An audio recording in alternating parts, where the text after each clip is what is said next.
In terms of the exploitation of migrants by cartels is horrifying, but awareness of the true crisis at the border must be understood. I have firsthand knowledge of how this crisis is destroying lives because for the last year, I have led an operation and most recently a nonprofit organization in the San Diego County area. San Diego County has become ground zero for the unmitigated incursion into the United States by undocumented migrants being smuggled here by cartels. There's a misconception that the over 10 million undocumented people coming across the border in the last 4 years are just looking for a better life. While that is true in many cases, U.S. government policy at the border is facilitating a multi-billion-dollar smuggling operation by the cartels. The cartels are not simply providing transportation for a cost. They are sexually assaulting women and children, and they're taking the lives of people without any fear of retribution. I grew up in this county. My family's here. My business is here. My friends are here behind me. And I'm terrified each and every single day by what is happening with no regard for our safety. For the last year, my team and I personally collected hundreds of discarded passports and driver's licenses. I have some here today. From individuals all over the world. Most of these IDs I find are crudely destroyed, lit on fire, ripped apart, or folded and buried. There are thousands of these travel documents blowing around the border, and many people behind me have just as much as I do. We deserve security, we deserve honesty from our government. How have cartels been permitted to act with impunity at our California border for so long? Why are immigration laws not being enforced? Why am I finding the identifications of young children and newborns at the border who are being smuggled and trafficked here on a daily basis? Many of these children come here unaccompanied. This is because the cartels have realized that they can profit through the failed federal government's Office of Refugee Resettlement Program that delivers children to unvetted sponsors that are part of a transnational criminal organization. While on the border, my team located an abandoned cell phone. We accessed the cell phone and discovered it was from someone who traveled from Wuhan, China to San Gabriel, California.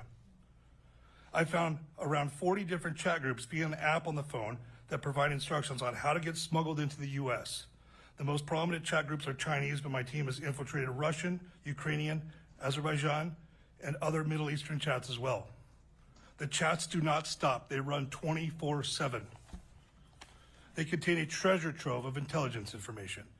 This research has led to chats that are associated with a sophisticated network of CCP operatives working in our country. In addition to coordinates to infiltrate the border, I've discovered detailed information on our country's nuclear posture. My team and I have discovered many cases of sexual assault at the border. The cartels are so emboldened that they leave what they call trophies that depicts the sexual exploitation they're responsible for along the route they smuggle migrants. I have seen it firsthand. My research has uncovered that children who speak a different language arrive with parents who speak a different language that they have. My research has also discovered a case where a Guatemalan national with a counterfeit visa sexually assaulted the child of a local Navy SEAL. I have attempted to share content that I found on the border that is a matter of national security. I've been told that due to the political climate, federal agents would be retaliated against for actively investigating this material. Again, this is a bipartisan issue. I was told by people a lot smarter than myself to stick to the script, but on my drive here today, I realized that if I stuck to the script, I wouldn't be here. So I'm very confused at things like the DNA program where they would check the DNA of the child and compare it to that of the adult they were with. We're not doing that anymore. The Biden administration did not renew that program. From what I remember, approximately 30% of those children were not related to the people that were coming across with. That's when we were doing the DNA testing. We're no longer doing it. So what's the number now? We have no idea. The people behind me deserve an answer as to why that program was not reinstated. Tim Tebow sat up here and explained that 20,000 kids were missing. Then Tara Rodas came along and explained that 85,000 children were missing, migrant children were missing in this country. I'm here today to explain that we now have approximately 300,000 plus children missing in this country. That is unacceptable, the greatest country in the world. It's unsat.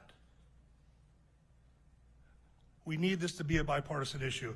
And I know you said this is a bipartisan hearing, Congressman. I don't see any Democrats here.